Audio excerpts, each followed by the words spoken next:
the other 50. That's what I was alluding to earlier with a lot of our classification talks. Or some other ratio. 50-50 without replacement, 70-50 with replacement.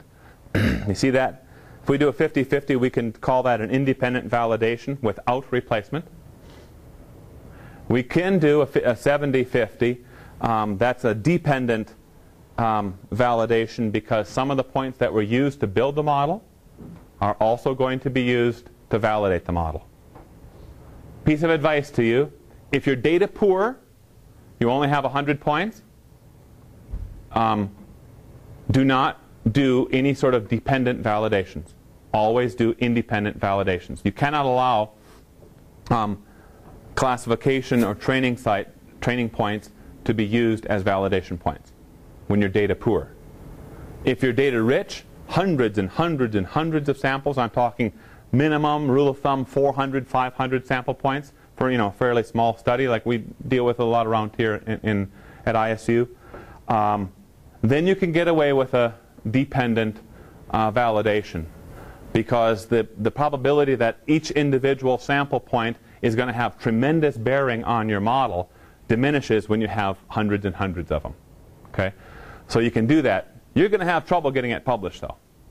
So under most situations, you'll want to do an independent validation. It doesn't have to be a 50-50 though. You can split it 60-40, whatever you like. Okay? And then just do some Bootstrap. The Bootstrap, do we run classification validation once? No, we run it lots of times. Why not? Why don't we just do it once? Why don't we just run a classification once, say this is my answer, and that's all there is to it. Can it vary with each time you rerun it? Right. Smaller samples? Because your samples themselves are samples of some sort of population out there in the real world, and you want to get a handle on how much variability exists in my samples, and how much effect do they have on that final model, that error propagation idea. So you do a resample once, randomly select 50% of your samples, run the model, validate with the reserved 50%, then go back in and randomly select a new 50%. Sure, some of them may be the same 50, but randomly, certainly not all of them. It won't select the same thing.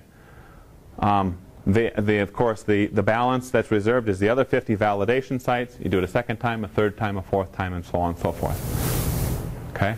So we iteratively, repeatedly subsample, classify, and validate. When to apply the Bootstrap? When you have a relatively small sample size. It becomes more important to do a Bootstrap resampling to run through your error propagation assessment. When high variability exists in the population being sampled. Okay? When it is important to characterize classification accuracy. Any one of those three, if that fits your study, then you should be thinking about doing a Bootstrap resampling to assess the error propagation effects. Now back to error propagation. When should it be applied? That's easy. Always. Easy for me to say, right? Well, that could be an academic pipe dream, right? Because we always have to do it just this way. Yes, it should be done, but there are limitations. Error budgets are unreliable or non-existent. If you can't apply numbers, quantify the amount of error, you can't go forward from there. You say, yeah, I know there's error, but I have no way of figuring out how much error. You can't put a number to it. If you can't do it, you won't be able to go forward with an error propagation assessment. There may be time constraints. This is real logistics. Look, you're graduating, right? You're going to be all done with this. Your thesis proposal didn't include error propagation. It wasn't part of what you were supposed to do. And now you're done. You got a new job. You can't do it. Or the grant is done. The whole research project is finished. You can't do it. I think it should be written in.